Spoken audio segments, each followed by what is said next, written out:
নমস্কার দর্শক বন্ধুরা, জীবনবাণী অনুষ্ঠানে আপনাকে স্বাগত জানাই।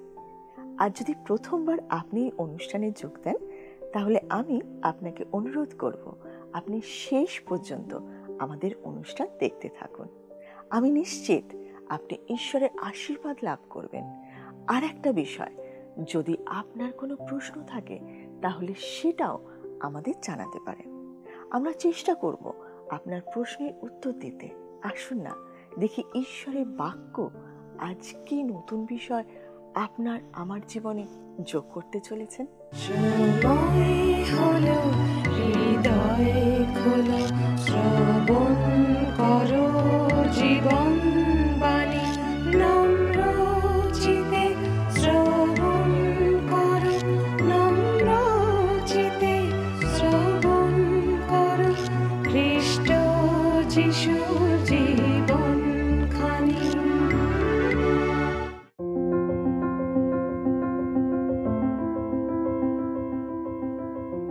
আমরা ধারাবাহিকভাবে বাইবেলের পুরাতন নিয়মের জিরোমীয় ভাববাদী পুস্তক থেকে আলোচনা করছি। ইতিমধ্যে আমরা প্রথম অধ্যায়ের আলোচনা শেষ করেছি। আজ থেকে আমরা দ্বিতীয় অধ্যায় নিয়ে আলোচনা করব। প্রথম অধ্যায়ে আমরা জিরোমীয়ের আহ্বান এবং নিয়োগের এক অপূর্ব সুন্দর ছবি দেখতে পেয়েছি। তার বয়স যখন মাত্র 20 বছর, তখন ঈশ্বর যুবক জিরোমীয়কে তার কাজের জন্য ডেকেছিলেন। তিনি মহাযাজক হিলকিয়ের পুত্র ছিলেন।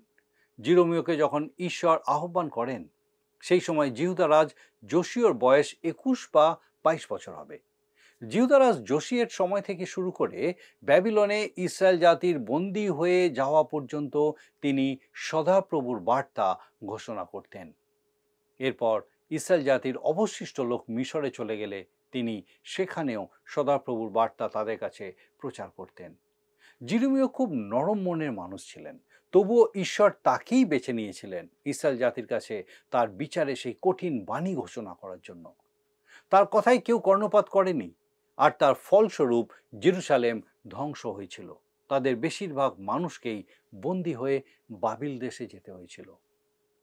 ঈশ্বর জন্মের আগেই জিরোমীয়কে পবিত্র করেছিলেন, অর্থাৎ তাকে নিজের কাজের জন্য পৃথক করেছিলেন, তাকে ভাববাদী রূপে নিযুক্ত করেছিলেন।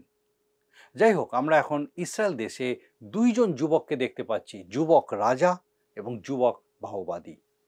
জিরোমীয় খুব স্পষ্টভাবে বলছেন যে তিনি উপলব্ধি করছেন ঈশ্বরের এই কাজ করার ক্ষমতা এবং যোগ্যতা কোনোটাই তার নেই। তিনি ভাবছেন ভাববাদী পদের মর্যাদা তিনি হয়তো রাখতে পারবেন না, আর তাই তিনি অব্যাহতি চাইছেন। আর ঈশ্বর উত্তরে তাকে বললেন তিনি তার বাক্য জিরোমীয়ের মুখে দেবেন এবং সে ঈশ্বরেরই কথা বলবে, নিজের কথা নয়। আর জিরোমীয় আশ্বস্ত হয়েছিলেন। জিরোমীয়ের পরিচর্যা কার্যের প্রথম 5 বছরের বিবরণ আছে 2 অধ্যায় থেকে 6 অধ্যায়ের মধ্যে। আর যেহেতু তিনি যোশীয়ের শাসনকালে 13 বছরে ভাববাণী বলা শুরু করেছিলেন, তাই মন্দির তথা সদাপ্রভুর গৃহ থেকে ব্যবস্থা পুস্তক উদ্ধারের 5 বছর আগে এই ভাববাণীগুলি করা হয়েছিল। 7, 8 এবং 9 অধ্যায়ের বিষয়গুলি মূলত সদাপ্রভুর গৃহ পরিষ্কার করা এবং ব্যবস্থা পুস্তক উদ্ধার হওয়ার সাথে সম্পর্কযুক্ত, যা যোশীয় রাজার শাসনকালের 18 বৎসরে ঘটেছিল। ব্যবস্থা পুস্তক উদ্ধারের পর জিহুদা দেশে যখন নবজাগরণ এবং পুনর্গঠনের কাজ শুরু হয়েছিল, সেই সময় ঈশ্বর জিরোমীয়ের মাধ্যমে যে বার্তা পাঠিয়েছিলেন তার 9, 10 আর 11 অধ্যায় লেখা আছে। আমরা পরে দেখব যে নবজাগরণ শুরু হয়েছিল তা কেবলই বাহ্যিক, কারণ ঈশ্বরের বাক্যের প্রতি কোনো গুরুত্ব দেওয়া হয়নি। আমাদেরকে মনে রাখতে হবে, প্রকৃত নবজাগরণ, উদ্দীপনা কখনোই শুরু হতে পারে না যতক্ষণ না ঈশ্বরের বাক্যের উপরে জোর দেওয়া হয়। ইতিহাসের এই সময়কালগুলো ঠিকভাবে বুঝতে হলে আমাদের ভাববাণী পুস্তকের সাথে সাথে ইতিহাস পুস্তকগুলিও পাঠ করতে হবে।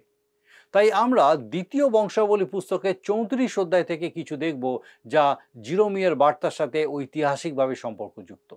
যোশীয় 8 বছর বয়সে রাজত্ব করিতে আরম্ভ করেন এবং 31 বছর কাল জেরুসালেমে রাজত্ব করেন। সদাপ্রভুর সাক্ষাতে যাহা ন্যায্য তিনি তাহাই করিতেন ও আপন পিতৃপুরুষ দাউদের পথে চলিতেন, তাহার দক্ষিণে কি বামে ফিরিতেন না। এখানে আমরা এক অসাধারণ রাজাকে দেখতে পাচ্ছি, যিনি জিহুদা রাজ্যের প্রায় শেষ লগ্নে রাজত্ব করেছিলেন। জিরোমীয় প্রথম 5 বছর যে সমস্ত ভগবানই বলেছিলেন তা এই সময়কালের মধ্যে। যোশীয় তার শাসনকালের অষ্টাদশ বছরে সমগ্র জিহুদা দেশকে সূচি করার পর ঈশ্বরের গৃহকে মেরামত করার পদক্ষেপ নিলেন। আর এই সময় সদাপ্রভুর গৃহ পরিষ্কার ও মেরামত করার সময় হিলকীয় যাজক মসি দ্বারা দত্ত সদাপ্রভু ব্যবস্থা পুস্তকখানি পেয়েছিলেন। হয়তো সেই সময় ব্যবস্থা পুস্তকের কেবলমাত্র 2টো কপি ছিল, একটা থাকতো রাজার কাছে, অন্যটা মহাযাজকের কাছে। যোশীয় সিংহাসনে বসার আগে জিহুদা জাতি হতাশার অন্ধকারে ডুবেছিল, কারণ তার পিতা আমন এবং তার পিতামহ মনস্বী ঈশ্বরবিহীন জীবনযাপন করত এবং জিহুদি জাতিকেও সেই পথে চালাতো। ঈশ্বরের প্রতি বা তার বাক্যের প্রতি তাদের কোনো শ্রদ্ধা বা ভক্তি ছিল না। সেই সময় ঈশ্বরের মন্দিরও উপেক্ষিত ছিল। হয়তো সদাপ্রভুর গৃহ ব্যবহারই হতো না। মানুষ ঈশ্বরের আরাধনার জন্য সদাপ্রভুর গৃহে যেত না। সেই জন্যই ব্যবস্থা পুস্তকের যে 2টি অনুলিপি অবশিষ্ট ছিল তা সেই উপেক্ষিত মন্দিরে বা সদাপ্রভুর গৃহে আবর্জনার মধ্যে স্থান পেয়েছিল। জিরোমীয়র প্রথম বার্তা, জিরোমীয় তার 2 অধ্যায় 1 থেকে 3 অধ্যায় 5 পদ ছিল সেই লোকদের জন্যই যারা জীবন্ত ঈশ্বরকে পরিত্যাগ করেছিল। ভগবানের এই অংশে যে স্নেহ, মমতা আর আবেগ ফুটে উঠেছে তা শাস্ত্রের আর অন্য কোথাও পাওয়া খুব কঠিন। এই বার্তার মাধ্যমে ঈশ্বর জিহুদি জাতিকে, যে জাতি তাকে ভুলে গেছে, তার থেকে মুখ ফিরিয়ে নিয়েছে এবং তাকে সর্বতোভাবে অপমান করেছে, সেই জাতিকে স্পষ্টভাবে তার গভীর অনুভূতির বিষয় জানাচ্ছেন। তিনি তাদের কাছে কাতর মিনতি করছেন। এই বার্তার মধ্যে কলুষিত জিহুদা জাতির প্রতি ঈশ্বরের গভীর ভালোবাসা এবং অনুগ্রহ প্রকাশিত হয়েছে। কিন্তু তারা যদি ঈশ্বরের প্রতি ফিরে না আসে, তাহলে যে ভয়ঙ্কর বিচার তাদের জীবনে নেমে আসবে সে বিষয়ে গভীর সাবধানবাণী আছে। পবিত্র শাস্ত্রবাক্যের এটা একটা অত্যন্ত গুরুত্বপূর্ণ বক্তৃতা। যুবক রাজা যোশীয় ভালো মানুষ ছিলেন। তিনি সত্যি সত্যি ঈশ্বরের অনুসন্ধান করছিলেন, কিন্তু তার কাছে ঈশ্বরের বাক্য ছিল না। তবে তিনি বিশ্বাস করতেন জীবন্ত ঈশ্বর ব্যতীত অন্য কোনো কিছুর আরাধনা করা উচিত নয় এবং তা সম্পূর্ণভাবে বন্ধ হওয়া উচিত। আর এখন যুবক ভাওবাদী জিরোমীয় তাকে সেই কাজে উৎসাহ দেবেন। আসুন পাঠ করি জিরোমীয় তার 2 অধ্যায় 1 থেকে 3 পদ। জিরোমীয় 2 অধ্যায় 1 থেকে 3 পদ। আপনার যদি বাইবেল থেকে আমার সঙ্গে পড়ুন। জিরোমীয় তার 2 অধ্যায় 1 থেকে 3 পদ। আর সদাপ্রভুর এই বাক্য আমার নিকটে উপস্থিত হইল, তুমি যাও, জেরুসালেমের কর্ণগোচরে এই কথা প্রচার করো। সদাপ্রভু এই কথা কহেন, তোমার পক্ষে তোমার যৌবনের ভক্তি, তোমার বিবাহকালের প্রেম আমার স্মরণ হয়। তুমি আমার পশ্চাতে প্রান্তরে, যেখানে বপন করা যায় নাই, এমন দেশে গমন করিয়াছিলে। ইসরায়েল সদাপ্রভুর উদ্দেশ্যে পবিত্র, তাহার আয়ের অগ্রিমাংশ ছিল। যে সকল লোক তাহাকে গ্রাস করিবে তাহারা দোষী হইবে, তাহাদের প্রতি অমঙ্গল ঘটিবে, ইহা সদাপ্রভু বলেন। ঈশ্বর এক আশ্চর্য কাজ করছেন। তিনি ইসরায়েলকে স্মরণ করতে বলছেন। ঈশ্বরের সাথে তার সম্পর্কের বসন্তকালের কথা, যখন ইসরায়েল ঈশ্বরকে ভয় ও ভক্তি করত। যখন সদাপ্রভু সেই জাতিকে মিশর দেশ থেকে বার করে এনেছিলেন, তখন কীরকমভাবে তারা রাত্রিতে অগ্নিস্তম্ভ এবং দিনে মেঘ ছায়া অনুসরণ করত সেই কথা স্মরণ করাচ্ছেন। সেই ভয়ঙ্কর বিভীষিকাময় প্রান্তরের মধ্যে তারা ব্যাকুল হয়ে ঈশ্বরের অন্বেষণ করেছিল। তিনি তাদের মনে করিয়ে দিচ্ছেন যে ঈশ্বরের আশীর্বাদে সেই সুন্দর দেশে পৌঁছানোর পর তারা ঈশ্বরকে ভুলে গেছিল। যেরকম হোসেয় ভাওবাদী বলেছেন, প্রাচুর্য ও আরামদায়ক জীবনযাত্রার মধ্যে তারা জীবন্ত ঈশ্বরের সেবা করা ভুলে গিয়ে অন্য কিছুর আরাধনা করা শুরু করেছিল। কেউ না বললেও জেনে রাখুন, তৎকালীন জিহুদি আর আমাদের মধ্যে যথেষ্ট মিল আছে। আজ আমাদের মধ্যে কি ঈশ্বর আছেন বা ঈশ্বর নেই? আমরা আমাদের আত্মিক ঐতিহ্য সম্পর্কে কিছুই জানি না, জানতে চাইও না। ঈশ্বরের থেকে আমরা আমাদের দৃষ্টি অন্যদিকে সরিয়ে দিয়েছি। আজকের সব থেকে বড় খবর বিভিন্ন স্টক মার্কেটের ওঠানামা। সকলের দৃষ্টি টাকা পয়সার দিকে। বর্তমান প্রজন্মের কাছে টাকাই অলমোস্ট ভগবান। ভালো চাকরি, ভালো বাড়ি, ভালো গাড়ি, ভালো পোশাক ইত্যাদি অভিলাষ ঈশ্বরের থেকে আমাদের দৃষ্টিকে হয়তো সরিয়ে দিয়েছে। আজ আমাদের জীবনে ঈশ্বর নেই। ঈশ্বর বলছেন, আমি তোমাকে স্মরণে রেখেছি, আমি তোমাকে স্মরণে রেখেছি। তারা ঈশ্বরকে ভুলে গেলেও ঈশ্বর তাদের ভুলে যাননি। দেখুন ঈশ্বর কত করুণাময়, তার কাতর মিনতি শুনুন। ইসরায়েল সদাপ্রভুর উদ্দেশ্যে পবিত্র ছিল। তিনি বলছেন, স্মরণ করে দেখো তুমি কোথায় ছিলে, তুমি তো আমারই ছিলে, তুমি আমার অনুসরণ করতে, আমি তোমাকে চালাতাম। 4 পদে জিরোমীয় ভাববাদী বলছেন, দেখুন লেখা আছে 4 পদ, হে যাকবের কুল, হে ইসরায়েল কুলের সমুদয় গোষ্ঠী, সদাপ্রভুর বাক্য শোনো। অসুরীয়রা ইসরায়েলের 10 গোষ্ঠীকে পরাজিত করেছিল, তাদের দাসত্বে রেখেছিল, কিন্তু তারা নিজ নিজ জায়গাতেই ছিল। তাদেরকে নিজের দেশ ছেড়ে অন্য দেশে চলে যেতে হয়নি। তাই তিনি ইসরায়েলের সমস্ত গোষ্ঠীর উদ্দেশ্যেই বলছেন, তোমরা শোনো, সদাপ্রভুর বাক্য শোনো। আর তারা আজও একই রকম রয়েছে। যদিও তারা অসুরীয়দের অধীনে ছিল, তবুও তাদেরকে ঈশ্বরের বার্তা দেওয়া হচ্ছে। 5 পদে তিনি বলছেন, লেখা আছে 5 পদ, সদাপ্রভু এই কথা কহেন, তোমাদের পিতৃপুরুষেরা আমার কি অন্যায় দেখিয়াছে যে তাহারা আমা হইতে দূরে গিয়াছে, অসারতার অনুগামী হইয়া অসার হইয়াছে। কোনো সন্দেহ নেই যে এটা শাস্ত্রের একটা গুরুত্বপূর্ণ অংশ। দেখুন কত সুন্দরভাবে ঈশ্বর তাদেরকে জিজ্ঞাসা করছেন, আমি কি অন্যায় করেছি যে তুমি আমার থেকে মুখ ফিরিয়ে নিয়েছো? আমাদের সময়ে আজ আমাদেরকেও বলা হচ্ছে, ঈশ্বর কি অন্যায় করেছেন যে আমরা তার প্রতি একটু আকৃষ্ট নই? কেন আমরা তার সেবা করি না? ঈশ্বরের মধ্যে কি কোনো অধার্মিকতা আছে? ঈশ্বর কি আজ কোনো অন্যায় করছেন? তিনি জিজ্ঞাসা করছেন, তোমাদের পিতৃপুরুষরা আমার কি অন্যায় দেখিয়াছে?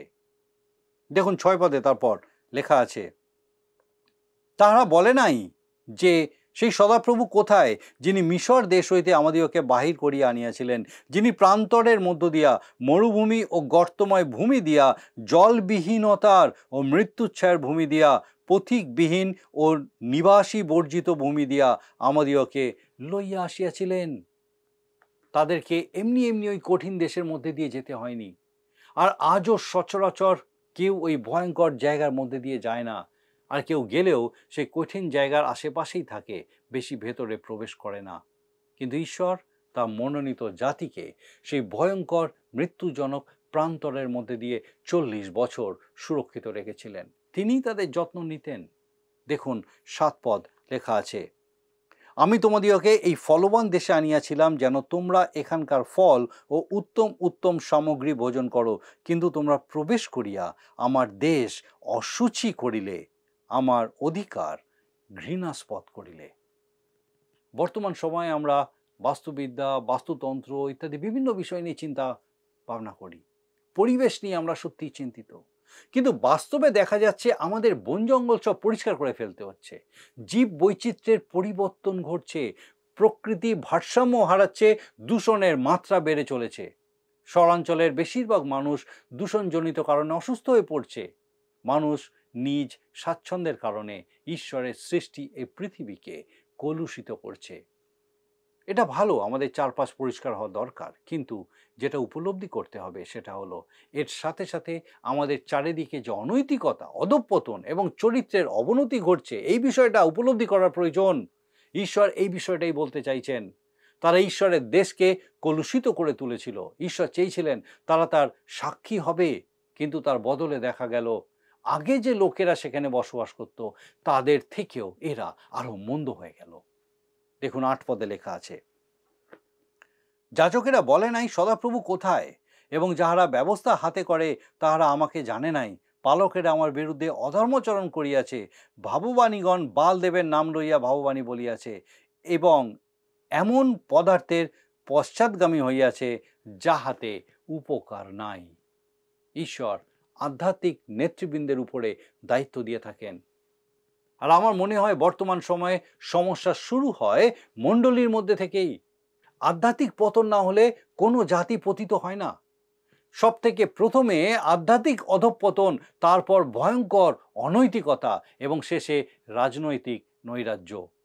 এইভাবেই কোনো মহৎ জাতি ধীরে ধীরে তার মহত্ব হারায়। ঈশ্বর বলছেন, যাজকেরা বলে নাই সদাপ্রভু কোথায়।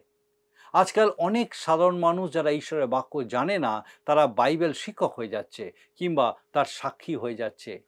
আমি এটা বলতে বাধ্য হচ্ছি, কারণ এটাই ঘটছে।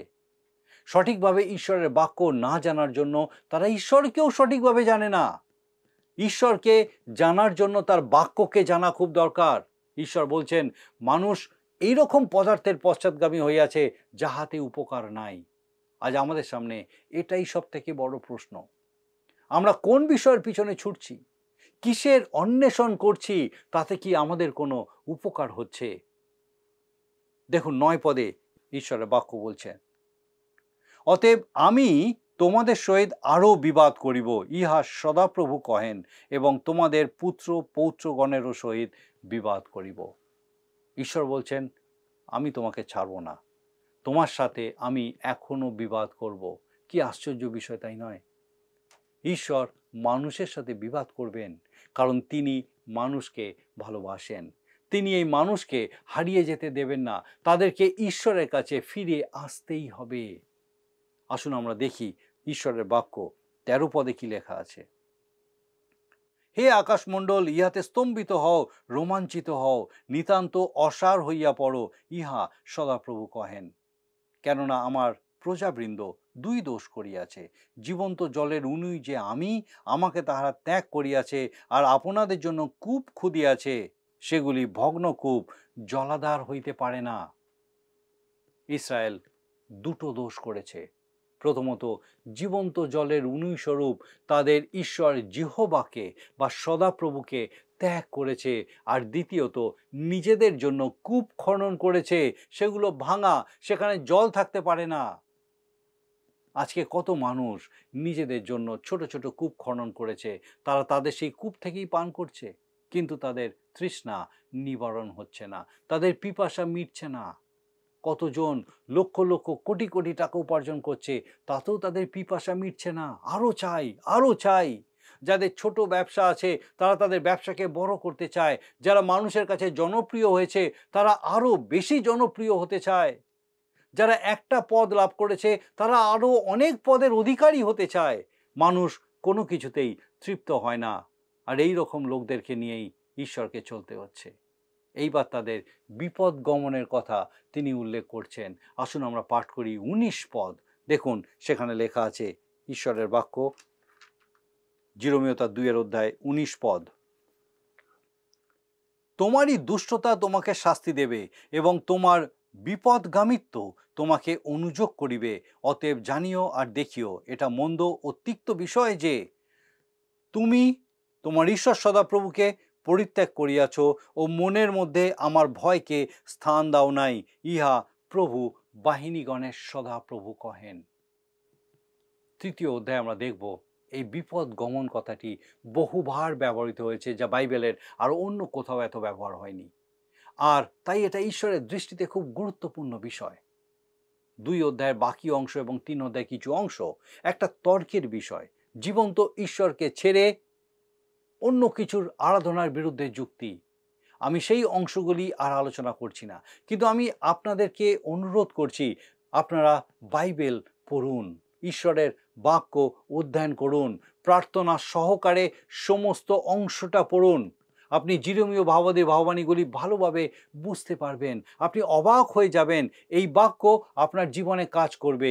ঈশ্বরের প্রতি, জীবন্ত ঈশ্বরের প্রতি ফেরার সুযোগ, ফেরার একটা উপায় আমাদের জীবনে তৈরি হবে। এটা খুব আশ্চর্যের বিষয় যে যখন মানুষ ঈশ্বরকে ত্যাগ করে, তখন সে অন্য অনেক কিছুর দিকে আকৃষ্ট হয়। সে তখন নিজের ইচ্ছা মতো নিজের ঈশ্বর তৈরি করে। সে এমন ঈশ্বর তৈরি করে যার দাবি সে পূরণ করতে পারবে, আর সে ভাবে যে ঈশ্বরকে সন্তুষ্ট করতে পেরেছে। এটাই মানুষের পুরনো স্বভাব। 2 অধ্যায়ের আলোচনা আমরা আজ এখানেই শেষ করব। আজ আমরা দেখলাম ঈশ্বর জিরোমীয়র মাধ্যমে জিহুদি জাতির কাছে কাতর মিনতি করছেন। তিনি পুরনো দিনের কথা তাদের স্মরণ করিয়ে দিচ্ছেন, যখন জীবন্ত ঈশ্বরের সাথে, তাদের উদ্ধারকর্তা সদাপ্রভুর সাথে তাদের মধুর সম্পর্ক ছিল। যখন তারা সদাপ্রভুর অন্বেষণ করত, সদাপ্রভুর অনুসরণ করত, তিনি তাদের জিজ্ঞাসা করছেন কেন তারা তাকে ভুলে গেল, কেন অসারতার অনুধাবন করলো? আর এই জন্য তিনি যাজকদেরকেই দোষারোপ করলেন, কারণ তাদের যে দায়িত্ব ছিল তারা তা পালন করেনি। তারা মানুষকে ঈশ্বরের বাক্য দিতে ব্যর্থ হয়েছিল, আর তাই তারা প্রকৃত ঈশ্বরের পরিচয় ভুলে গেল। আজও কি আমরা এই বিষয়ের মধ্যে দিয়ে যাচ্ছি না? আজ এই অনুষ্ঠানের মধ্যে দিয়ে ঈশ্বরের বাক্য আমরা আপনার সামনে তুলে ধরলাম। ঈশ্বরের বাক্য জীবন্ত, সত্য, এবং আমাদেরকে ঈশ্বরের বাক্য সেই সঠিক সত্য দেখতে বুঝতে সাহায্য করে যে ঈশ্বরের বাক্যের এই অধ্যয়ন কতটা গুরুত্বপূর্ণ আজকে আমাদের জীবনের জন্য। কে আমাদের কাছে সেই ঈশ্বরের বাক্য নিয়ে আসবে? ঈশ্বর আমাদেরকে সুযোগ দিয়েছেন যেন আমরা প্রত্যেকে ঈশ্বরের বাক্যের এই আরাধনার মধ্যে দিয়ে, আলোচনার মধ্যে দিয়ে যেন প্রকৃতপক্ষে ঈশ্বরকে উপলব্ধি করতে সমর্থ হই। যে জীবন তিনি আমাদের জন্য রেখেছেন, সেই জীবন যাপনের মধ্যে দিয়ে যেন ঈশ্বরের গৌরব করতে পারি। আমার বিশ্বাস বিশেষভাবে আজকে ঈশ্বর আপনার সঙ্গে কথা বলেছেন। আসুন প্রার্থনা করি।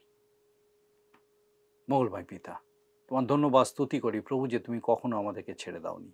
তোমার ধন্যবাদ স্তুতি করি প্রত্যেক মুহূর্তে তুমি আমাদের সঙ্গে সঙ্গে আছো পিতা। আমরা তোমার থেকে দূরে গেছি কিন্তু তুমি আমাদেরকে ছেড়ে দাওনি। ও প্রভু, তোমার ধন্যবাদ স্তুতি করি, তুমি বিশ্বস্ত থেকেছো প্রত্যেকবার। প্রার্থনা করি আমাদের প্রত্যেক দর্শক বন্ধুকে তোমার পবিত্র আত্মার পরাক্রমে পিতাগো এইভাবে তোমাতে আরও বৃদ্ধি দান করো। তোমার জীবন্ত বাক্যে বেড়ে উঠতে সাহায্য করো, যেন তোমার জীবন্ত বাক্য সেই প্রত্যেক আত্মা প্রাণে প্রকৃত সত্য উপলব্ধি করাতে সমর্থ হয় পিতা, যে তুমি তাদের ছেড়ে দাওনি, কখনো তুমি ছেড়ে দাওনি। তুমি প্রত্যেক মুহূর্তে বিশ্বস্ত থেকেছো, যদিও পিতা আমরা তোমার থেকে দূরে গেছি। আমাদের সেই প্রত্যেক দর্শক বন্ধু, তাদের পরিবার পরিজন প্রত্যেককে স্বর্গীয় পিতা তোমার পবিত্র পরাক্রমে সুস্থ রাখো, সুরক্ষিত রাখো পিতাগো। প্রত্যেক মুহূর্ত তোমার উপস্থিতির সহভাগিতায় স্থির রাখো এবং তোমাতে বেড়ে উঠতে সাহায্য করো পিতা। জাগতিক পারিপার্শ্বিক পরিস্থিতি হয়তো কঠিন হতে পারে, যা তাদেরকে তোমার থেকে হয়তো দূরে সরিয়ে নিয়ে যেতে পারে, কিন্তু প্রভু তোমার পবিত্র পরাক্রমে এই মুহূর্তে সেই প্রত্যেক আত্মা প্রাণকে তুমি স্পর্শ করো, ধরো, তোমাতে ফিরিয়ে নিয়ে আসো এবং স্বর্গীয় পিতা তোমার গৌরব করতে সাহায্য করো। তোমার যিশু নামে ভিক্ষা দয়া করে শ্রবণ গ্রহণ করো। আমেন।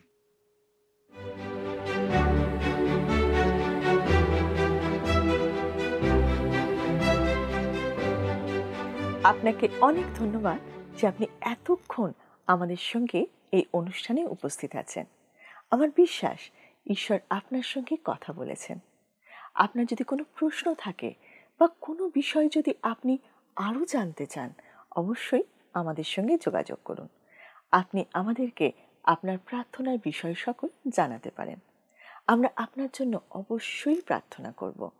আগামী অনুষ্ঠানে আবার দেখা হবে। ঈশ্বর আপনাকে সুস্থ রাখুন ও সুরক্ষিত রাখুন।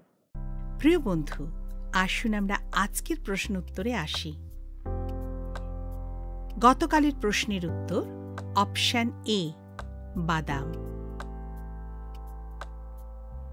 আজকের প্রশ্ন, রাজা যোশীয় কত বছর বয়সে রাজত্ব করতে আরম্ভ করেন? Option A 8, B 31, C 20, D 22। প্রিয় বন্ধু, এই প্রশ্নের উত্তর আগামীকাল সন্ধ্যা 6টার মধ্যে option A, B, C, D সহকারে আপনার নাম ও সম্পূর্ণ ঠিকানা সহ 9433497235 এই নম্বরে SMS বা লিখে পাঠাবেন।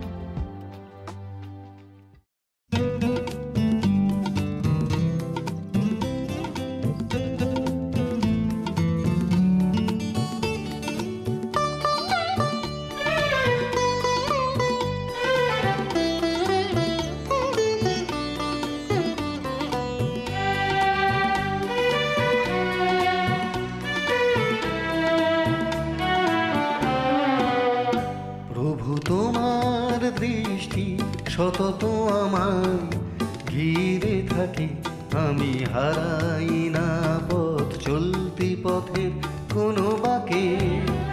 প্রভু তোমার দৃষ্টি সতত আমায় ঘিরে থাকে, আমি হারাই না পথ চলতি পথের কোনো বাঁকে। প্রভু তোমার দৃষ্টি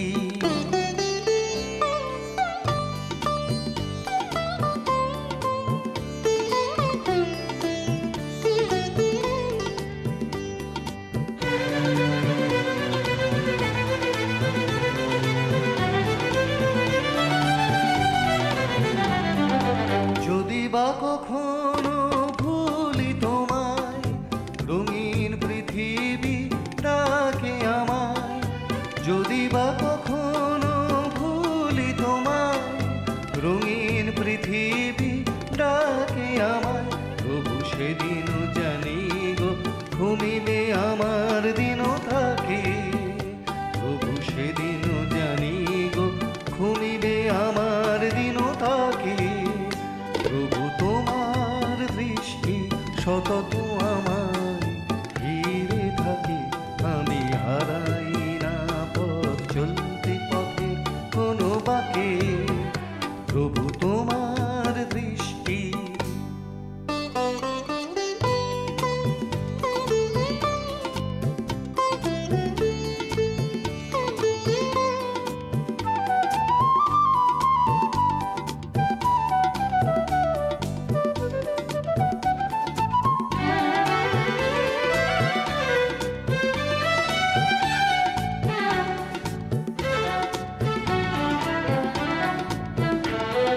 তুমি যে আমার জীবন মরণ জিজ্ঞাসা, তুমি যে আমার রিক্ত প্রাণের প্রত্যাশা।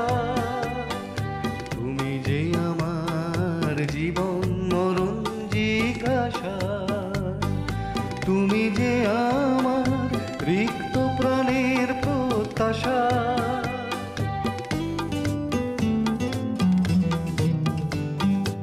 আমার পথ যেন মেশে স্বর্গ তীর্থে অবশেষে। আমার পথ যেন মেশে স্বর্গ তীর্থে অবশেষে। যেন আখি জল মুছে দেখি শুধু তব মহিমাকে। যেন আখি জল মুছে দেখি শুধু তব মহিমাকে। প্রভু তোমার দৃষ্টি সতত আমায় ঘিরে থাকে। আমি হারাই না পথ চলতি পথের কোনো বাঁকে। প্রভু তোমার দৃষ্টি সতত আমায় ঘিরে থাকে। আমি হারাই না পথ চলতি পথের কোনো বাঁকে। প্রভু তোমার দৃষ্টি।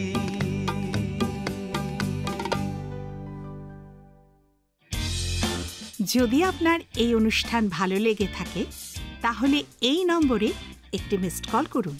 তাহলে আপনি পরের বারের বিজয়ী হতে পারেন।